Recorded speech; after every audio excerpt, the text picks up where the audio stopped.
Welcome to Satan is My Superhero.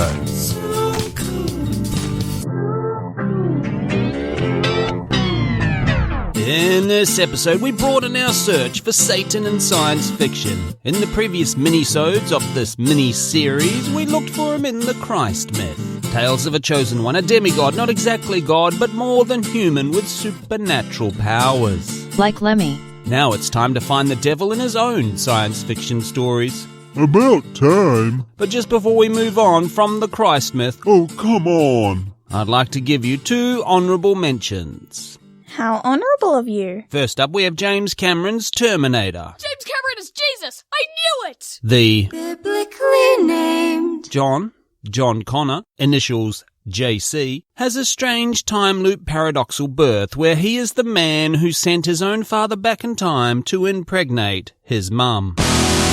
Gross! What Jesus did was worse. He impregnated his own mum. And Pornhub wasn't even invented yet. Gross! This war, John, so hopeless and unfair. Yeah, I know, Kyle. I know. Hey, here's a picture of my mum. What do you think? She's pretty hot, right? So that would make Kyle Reese the Holy Ghost?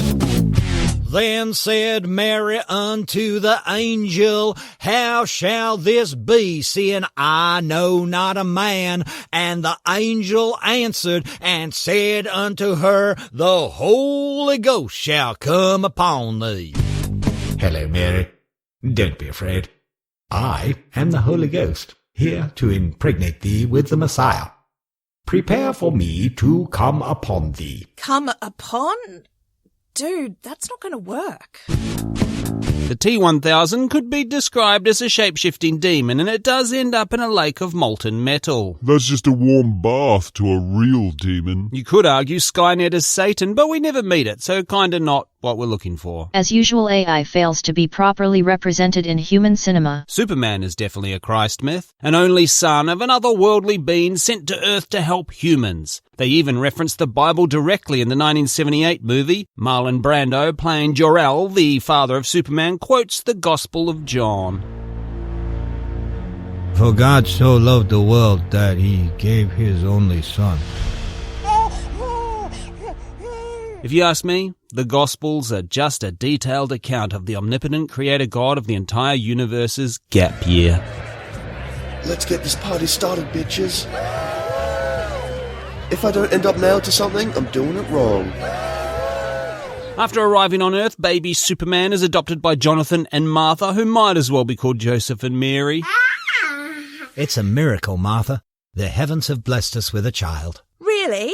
Because he looks a lot like that barmaid you're always helping out after work. Just like Jesus, Superman spends his early years hiding his powers.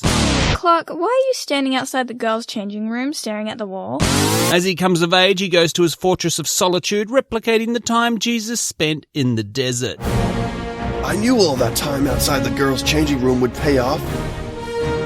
Activate Wake Bank.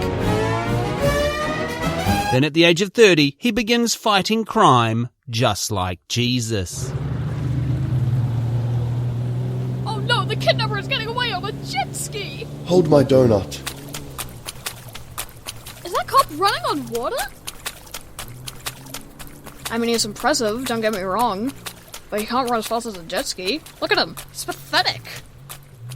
Personally, I always found Superman OP and wholly uninteresting. If you think Henry Cavill in tights is uninteresting, then I just don't know what to say. And Superman doesn't have a convincing Satan. Hollywood seems to prefer Lex Luthor, who does change costumes, assume identities, lies and seeks to usurp all the powers that be with his superior knowledge and technology, but, you know. Let's play superheroes versus supervillains. Cool, I'm Superman, and you're Lex Luthor. Bam! I just pulverized you into a puddle of red juice on the ground. You're dead. Now let's play a video game. Moving on from the Christ myth. Finally. Another common way Satan turns up in science fiction is as an alien that has visited in the past and inspired the devil myth. Yes, that's right. ancient alien style. There's just no way brown people could have constructed the pyramids. The Arthur C. Clarke novel, Childhood's End, is about a race of aliens who have cloven hooves, serpent tails, and dragon wings. They sound very fetching to me. Because these demon-looking aliens visit Earth so often, they have accidentally impressed themselves upon the human psyche. Did any of the Earthlings see you? No, they were distracted by some kind of demon. Oh dear. In 1971, Doctor Who travels to the small English town of Devil's End. That's where my proctologist spends his weekends. Archaeologists are excavating the Devil's Hump. What an amazing coincidence. That's the title of my sex tape. It features work done by my proctologist. The archaeologists unearth an ancient devil-looking alien called Azal. At the end of the episode, this alien explodes after witnessing a selfless act. Aww, Azal, who hurt you? In the 2006 episodes Impossible Planet and the Satan Pit, Doctor Who meets the Beast. This two-horned alien claims to have been imprisoned on a planet orbiting a black hole since before the universe was created. Okay, Boomer. Did you have to walk to school barefoot in the snow as well? The Doctor eventually casts the Beast into the black hole. He's the flying spaghetti monster now. Was that a Stephen Hawking joke? It's actually a multi-level physics joke. Bobby Henderson is also a physicist. You don't have any friends, do you? I live in a phone box. I live in a phone box. The 1973 Star Trek animated series features an episode titled Magicks of Megas 2, about a planet inhabited by witches. A planet inhabited by witches? Like being at a Taylor Swift concert. I'll show myself out. These beings had visited Earth in the 17th century and found themselves in the Salem witch trials. Burn the witch! Burn the witch! Burn the witch! I don't think these humans are very friendly. No shit, Sherlock. An inhabitant of this planet is called Lucian, who turns out to be Lucifer. Do you have any idea how hard it was for me to break into the Saturday morning cartoon market? I had to do things. As a young man, legendary sci-fi author Philip K. Dick saw a terrifying vision of an eyeless being in the sky that, well, terrified him. It didn't have any eyes or any facial features at all. I would describe it as white and fluffy. Phil, do you think it might have been a cloud? What's a cloud? Young Phil then met with a local priest who confirmed it definitely was the devil he saw that day. Others would say it was a cloud. A devil cloud, maybe. No, I believe you, Phil. And most importantly, Jesus believes you. You're not just taking advantage of me because of my age and my obvious vulnerable mental state, are you, Father? No! Do you have any cash on you? How about I check in your pockets myself?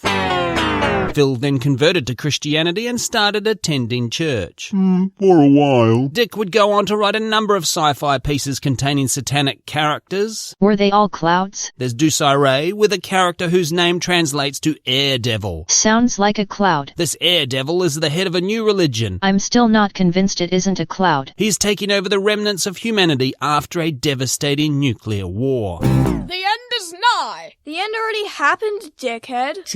Dickhead. In the divine invasion, Yahweh is exiled from Earth to another planet after the fall of Masada in 74 CE. Yahweh? You go live on Jupiter and have a long, hard think about how you let your chosen people down again. Dick also talked a lot about Satan in his 8,000-page compilation of handwritten journal entries published after his death. All right, that's enough. Seriously, I think I speak for everyone when I say that's enough, Dick. He wrote about a secret Roman Empire. His theory goes Satan took over Rome in the 1st century and is still secretly running the world. Preposterous. Where's the stop button? How do I stop this recording? If you're wondering what drugs Phil may have been on, the answer is all of them. That's right, it was the drugs. He didn't know anything about anything. He was on drugs. Creator of Battlestar Galactica, Glen Larson, is a Mormon, and the show is said to contain Church of the Latter-day Saints references. You know, if the Mormons dropped the push bikes and the white shirts for Vipers and colonial uniforms... Good afternoon, ma'am. Have you heard about the book of... Is that your spaceship? Yes, ma'am. Sign me up! In the original 1978 Battlestar Galactica series, the Cylon assigned to aid the betrayer of the human race, Baltar, is called Lucifer. Together, these two are in charge of tracking down the colonial fleet and destroying the last of humanity. Exterminate. Nope. That's already copyrighted. Our thing is by your command. Oh, it's kind of lame. I know, but you play the hand you're dealt. In the two-parter, War of the Gods Part 1 and War of the Gods Part 2, the crew of Galactica encounter Count Iblis, the sole survivor of a crashed ship on a red planet. I got confused and thought red meant go! It turns out this Count Iblis has supernatural powers. Guys, did you see that? I swear his thumb was detached and moving along his hand. He got my nose. Iblis tricks and lies to the crew. I bought his cryptocurrency. Iblis kills Apollo. Ah, you shot me! Which is the most interesting thing that ever happened to that character. I always found Apollo to be a bit of a wet rag. On behalf of wet rags everywhere, I'm offended. Don't get me wrong, I was happy to see that actor come back in the reboot and play a much better character. And remember, he did win the first season of Survivor. No, that was a different Richard Hatch. Oh, really? So when I downloaded all those pictures of Richard Hatch's Wang... They belong to the Survivor winner. Oh. Shall I delete them? Maybe not. I had to go through a lot to get them. I did warn you against Googling Dick Hatch. Anyway, some angelic-like aliens, known as the Beings of Light, resurrect Apollo and rescue our heroes from Count Iblis and his diabolical plans. Oh, the saviors were white. Well, colour me surprised. The name Iblis comes from the Quran. He is a fallen angel, leader of the demons, and is often compared to the Christian Satan. Don't call me the Christian Satan. I'm a devil for everyone. Battlestar Galactica was easily my favourite show when I was a kid. Looking back on it now, I can see why. With Baltar, Lucifer and Iblis, they just had the most awesome array of sci-fi Satans. Do you know where else you can find an awesome sci-fi Satan? The audio novel Chaos Machine. Our devil is awash with guilt and remorse, akin to Milton's Satan. He is the only one who knows the real reason he and his comrades were cast down from the heavens. Go to patreon.com/Satan is my superhero. And sign up to any Circle of Hell to access Chaos Machine by Judas Falling. Get some. It also features genetically manipulated humanoids with udders. Just saying. What can we take away from our sci-fi Satan mini-series of minisodes? Whether it's religion or science fiction, everything is better with the devil. And that's why Satan is my superhero. Thank you so much for listening. Rate, review, subscribe, all that podcast stuff. But most of all, please give us money. Go to patreon.com/Satan is my superhero. If you sign up to our Patreon at any Circle of Hell, you will gain access to the satanic sci-fi audio novel Chaos Machine. It's Dune meets Planet of the Apes meets Paradise Lost. Here's a little bit of it right now. As she exits, Doctor calls out behind her, "Help yourself to the fruit of the tree." Once Provenance is out of the hut, Pilate gravely says, "It will not share this power." Doctor just shrugs his shoulders. Pilate leans forward and quietly says, "It's all very well to be glib, but that girl threatens its plan here.